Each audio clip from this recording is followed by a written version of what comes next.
WhatsApp YouTube family, स्वागत है सभी लोगों का the beginning after the end के धमाकेदार वीडियो में। पिछले पार्ट में अपन लोगों ने देखा असुरास भी काउंसिल के साथ मिल जाते हैं डिकेथिन कॉन्टिनेंट की मदद करने के लिए। साथ ही साथ आर्ट अपनी फैमिली को सच्चाई बता देता है कि उसका रिइंकार्नेशन हुआ है।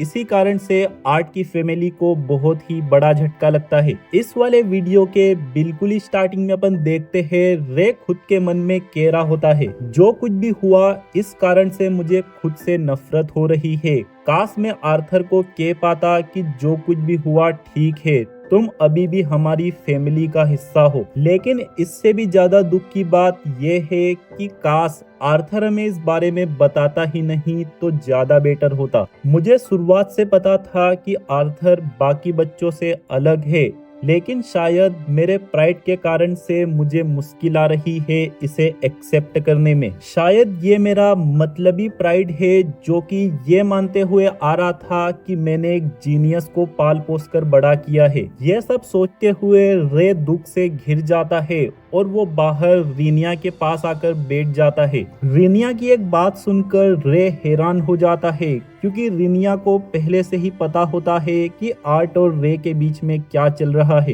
रीनिया कहती है, क्या तुम ऐसी इच्छा नहीं रख रहे हो कि अगर आर्थर तुम्हें कुछ भी नहीं बताता तो तुम्हारे लिए ज्यादा बेटर होता? मैं शर्त के साथ ये भी कह सकती हूँ कि जरूर से तुम ये भी सोच रहे हो कि आखिर आर्थर ने तुम्हें ये बताया ही क्यों। इसका जवाब ये है कि दिल दिमाग का बहुत ही बड़ा दुश्मन होता है, लेकिन मर्दों के केस में ये दुश्मन कोई और होता है। मैं ये कहना चाहती हूँ, मर्दों के अंदर जो दिल होता है वो हमेशा ही लॉजिक के पीछे भागता है, जिससे कि उसे बेस्ट रिजल्ट मिल सके। रे कहता है, तो क्या ऐसे में आर्थर लॉजिक की बजाय इमोशंस को ज्यादा प्रायोरिटी दे रहा था? रीनिया कहती है, इसका जवाब भला मैं कैसे दे सकती हूँ कि उसके मन में क्या चल रहा था, लेकिन उस बच्चे को मैं बहुत पहले से जानती हूँ। मुझे ऐसा लगता है कि उसने ये सब अपने कंफर्ट जोन को तोड़ने के लिए किया है। ये सब बातें सुनकर रे को पहले के कंपैरिजन में थोड़ा बेटर फील हो रहा होता है,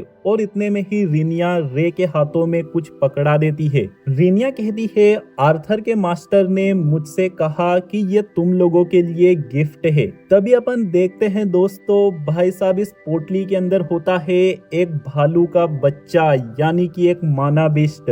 ये भालू का बच्चा रे को देखते के साथ कहता है, क्या रे भिकमंगिया। तभी इतने में ही अपन देखते हैं यहाँ पर अचानक से ही एली आ जाती है, जो कि कहती है, पापा ये तो बहुत ही क्यूट है। एली यहाँ पर एकदम से ही आ जाती है, इसी कारण से रे चौंक जाता है। तभी अपन देखते हैं जैसे इस माना बिस्ट और एली की आंखें मिलती है, ये माना बिस्ट एली के साथ बॉन्ड हो जाता है, और ये देखते हुए रे अपने मन में कहता है, मेरे खुद के पास एक पावरफुल माना बिस्ट होने का सपना सपना ही रह गया, लेकिन मेरे ख्याल से ये ज्यादा बेटर हुआ कि अब ये एली को प्रोटेक्ट करेगा। एली फटाक से इस माना बिस्ट का नाम भी रख देती है, जो कि होता है बू, क्योंकि एली को इसका चेहरा एकदम गुस्से लग रहा होता है। इतने में ही अगले सीन में अपन देखते हैं एलिस कई घंटों से सो रही होती है, लेकिन अब वो जाग चुकी है। जैसे ही एलिस को पता चलता है आर्थर जा चुका है, एलिस को काफी दुख फील हो रहा होता है कि उसने आर्थर के सामने बिल्कुल भी सही से बिहेव नहीं किया। एलिस कहती है, मैं एक बहुत ही बुरी इंसान हूँ, जो कि मैंने ये डाउट किया कि आर्थर अपना सन नहीं है। ऐसा सुनकर रे अपने मन में कहता है, मैं एलिस से कुछ कह भी नहीं सकता, क्योंकि मैंने भी सेम ऐसा ही रिएक्ट किया था। एलिस को मुझसे भी ज्यादा बुरा फील हो रहा होगा, क्योंकि वो तो आर्थर की मदर है, इसीलिए मुझे स्ट्रॉन्ग बिहेव करना होगा, जिससे कि मेरी वाइफ मुझ पर निर्भर रह सके। रे कहता है, जो कुछ भी हुआ ठीक है, अपन दोनों को बस टाइम की जरूरत है सब कुछ समझने के लिए, और ये बात आर्थर को भी पता थी, इसीलिए जाने से पहले उसने अपन दोनों को इस बारे में बताया। इतने में ही एलिस कहती है, मैं जानना चाहती हूँ कि अगर आर्थर अपने बेटे के ऊपर काबू नहीं करता तो अपना बेटा कैसा होता। क्या वो तुम्हारे जैसा बहादुर होता या फिर शायद से वो मेरे जैसा शर्मीला होता। रे कहता है, एलिस प्लीज ऐसी बातें मत करो और ऐसे सवाल मत पूछो, आर्थर आर्थर है। ऐसा सुनते ही एलिस बहुत ज्यादा रोते हुए कहती है, अगर तुमने नोटिस नहीं किया तो जब से अपन बात कर रहे हैं अपन लोगों ने एक बार भी आर्थर को अपना बेटा नहीं कहा। रे कहता है, अभी तो आर्थर को मैं भी कॉन्फिडेंटली अपना बेटा नहीं कह पा रहा हूँ, लेकिन इससे ये फैक्ट नहीं बदलता कि वो अपने फैमिली का हिस्सा है। क्या तुम्हें याद है जब अपन जायरस आ रहे थे उस समय पर आर्थर ने खुद की लाइफ को सेक्रीफाइस किया था तुम्हारी लाइफ बचाने के लिए। अगर आर्थर को तुम्हारी केयर नहीं होती तो वो ऐसा कभी नहीं करता।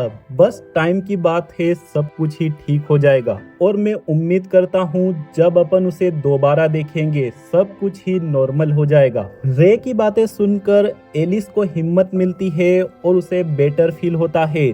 तभी रे एलिस के सिर पर किस करता है और इतने में ही एली और बू भी यहाँ पर आ जाते हैं। इसी मोमेंट पर सीन शिफ्ट होता है और अपन देखते हैं आर्ट और विंसम पहुंच जाते हैं गॉड्स की नगरी इफेटस में। विंसम आर्ट का वेलकम करता है और उसे डायरेक्ट इंड्रेथ क्लेन के कासल में लेके चला जाता है। यह कासल हद से भी ज्यादा बड़ा होता है, मेरे ख्याल से काउंसिल वाले कासल से तो कहीं गुना ज्यादा बड़ा। आर्ट अपने मन में कहता है तो ये सिल्विया का घर है और विंसम से पूछता है क्या कोई टिप है सिल्वी के ग्रैंडफादर यानी कि ऑलमाइटी लॉर्ड जो कि लॉर्ड्स के भी लॉर्ड है उनसे मिलने से पहले। विंसम कहता है हालांकि सिचुएशन के बारे में मैं जानता हूँ लेकिन फिर भी मैं कुछ कह नहीं सकता कि आगे क्या होगा। इसी के साथ फाइनली दोस्तों आर्ट और विंसम चले जाते हैं लॉर्ड इंड्रेथ के सामने। अपन लोग देखते हैं लॉर्ड इंड्रेथ को जो कि अकेले ही बैठे होते हैं और दोस्तों क्या ही ऑरा है इस बंदे का। लॉर्ड इंड्रेथ यहाँ पर अकेले बैठे होते हैं क्योंकि ये एक प्राइवेट मीटिंग है।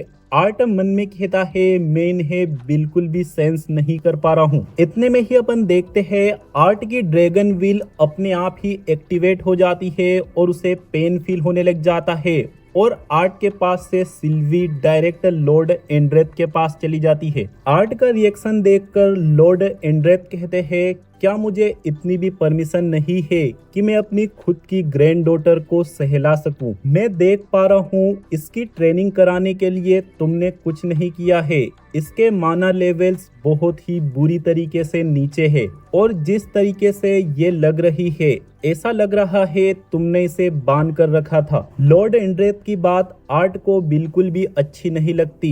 इतने में विंसम कहता है माय लॉर्ड मुझे माफ कीजिए, इसमें मेरी गलती है। लॉर्ड इंड्रेथ कहते हैं अब से सिल्वी का ख्याल हम खुद से रखेंगे और जैसे ही वो सिल्वी को टच करते हैं सिल्वी जाग जाती है। सिल्वी तुरंत आर्ट से पूछती है पापा अपन कहाँ पर है।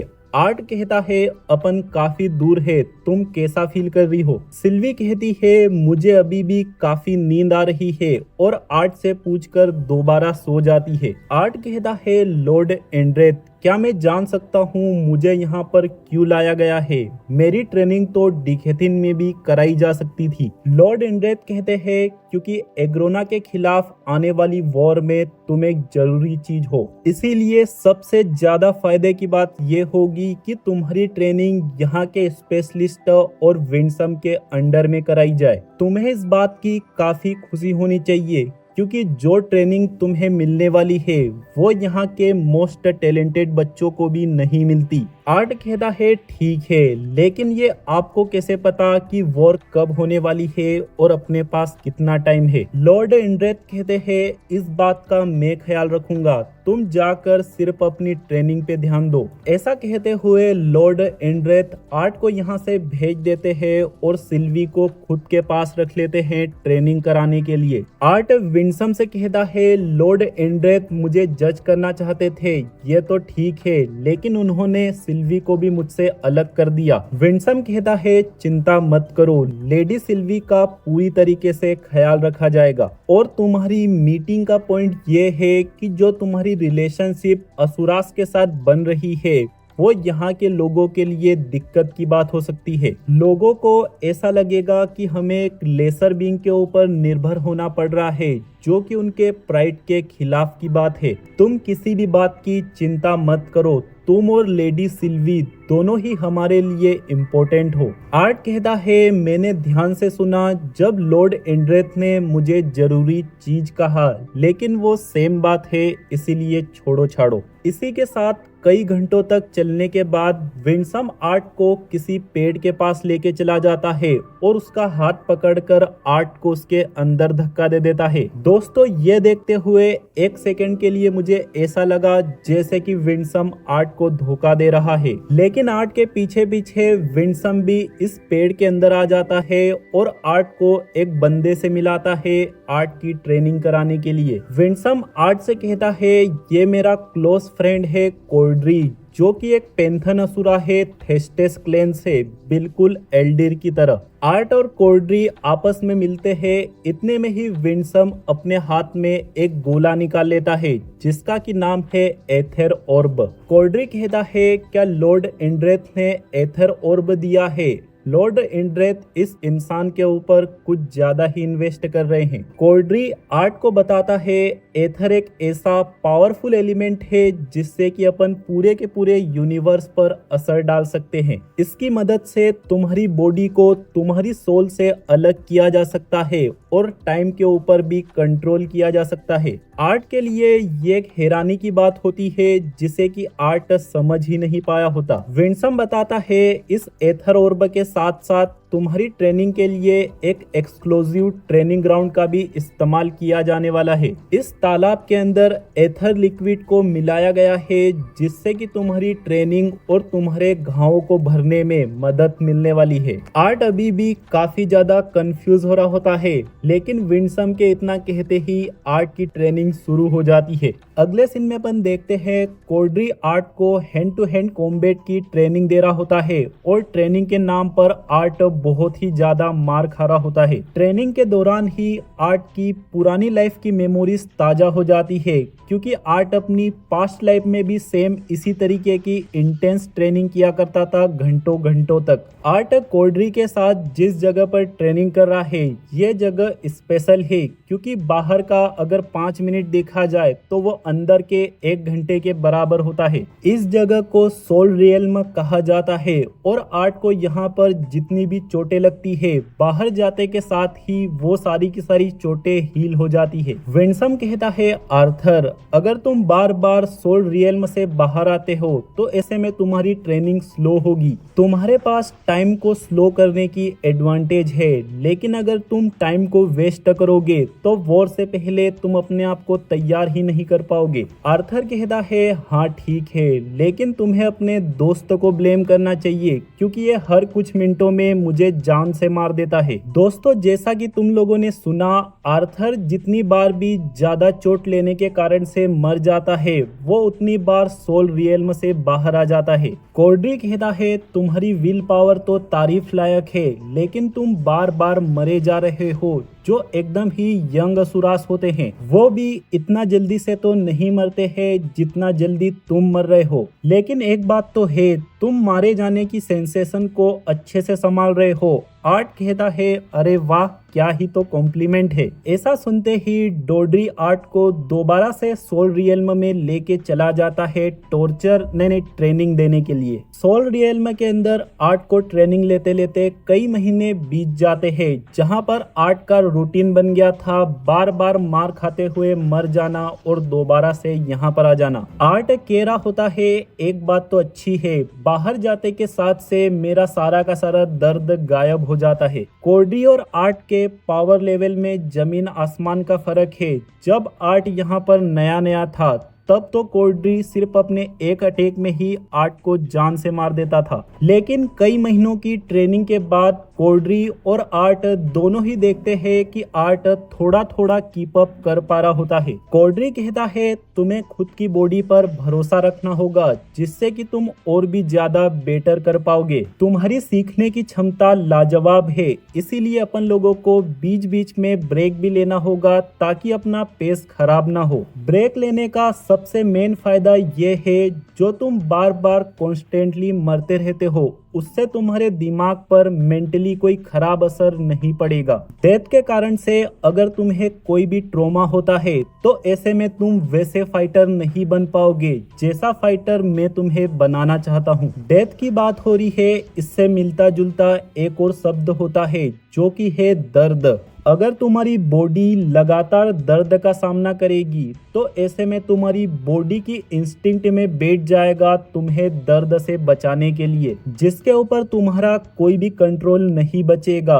अगर तुम अपने दर्द को मेंटेन करके चलते हो तो ऐसे में वो ही तुम्हारी तलवार और शील्ड दोनों बन सकती है। कोल्ड्री ने अभी अभी इस चोमू को इतनी अच्छी बात समझाई है, लेकिन ये चोमू खड़ा होते हुए कहता है कोल्ड्री अगर मैं सच सच कहूँ तो मैं ठीक हूँ, इसीलिए अपन को ऐसा कुछ करने की कोई जरूरत नहीं है। लेकिन इतने में ही आर्ट अपनी बात भी कंप्लीट नहीं कर पाया होता और वो सेंस करता है कोल्ड्री का एकदम भयंकर प्रेशर। आर्ट कुछ भी समझ ही नहीं पाता, उसके अगले ही सेकेंड कोल्ड्री आर्ट को डोनट कम्युनिटी का मेंबर बना देता है। वैसे दोस्तों मेंबर से याद आया, चैनल को ज्वाइन करके तुम लोग मेंबरशिप ले सकते हो भाई को सपोर्ट दिखाने के लिए। कोल्ड्री आर्ट को संभालते हुए कहता है आर्थर बाकियों के कंपैरिजन में तुम्हारा एक्सपीरियंस अच्छा है और तुम्हारे पास सीखने के लिए भी काफी कुछ है, साथ ही साथ कुछ ऐसी भी चीज है जिन्हें कि तुम्हें भूलना होगा। मैं तुम्हें एक ऐसा फाइटर बना दूंगा जिसकी बराबरी कोई नहीं कर पाएगा। लेसर्स तक तो ठीक है लेकिन असुरास भी नहीं। कोल्ड्री के मुंह से ऐसा सुनते ही आर्ट का दिल कांपने लग जाता है और वो अपने मन में कहता है मैं नहीं जानता कि आखिर में कांप क्यों रहा हूँ। क्या मैं इसलिए कांप रहा हूँ क्योंकि मेरे सीने में छेद हो चुका है, या फिर मैं एक्साइटमेंट के कारण से कांप रहा हूँ कि मुझे इतने अच्छे टीचर से ट्रेनिंग मिल रही है, या फिर आने वाली वॉर मेरे मन में बैठी है इसलिए मुझे ऐसा फील हो रहा है। मेरे दिल के अंदर से ये फीलिंग आ रही है कि जो मुझे ये कपकपी महसूस हो रही है ये इन तीनों ही बातों का मिक्सचर है। दोस्तों जब तक आर्ट ने अपने मन में ये सारी बातें कही अपन लोगों ने टेसिया को देखा जो कि ट्रेनिंग कर रही है और एली भी ट्रेनिंग कर रही है। साथ ही साथ अपन लोगों ने क्लेयर को भी देखा जो कि जिंदा बच चुकी है। जरूर से इसे टाइम पर मेडिकल सपोर्ट मिल गया था ल्यूकस को मारते टाइम। दोस्तों मैं बता नहीं पा रहा हूँ मुझे कितनी एक्साइटमेंट हो रही है जब टाइम स्किप आएगा और आर्ट एकदम ही बीस्ट बन जाएगा। ये सब जानने के लिए चैनल को सब्सक्राइब करके बेल आइकन को ऑल पे सिलेक्ट कर देना। मिलते हैं बहुत ही जल्द अगले वीडियो में।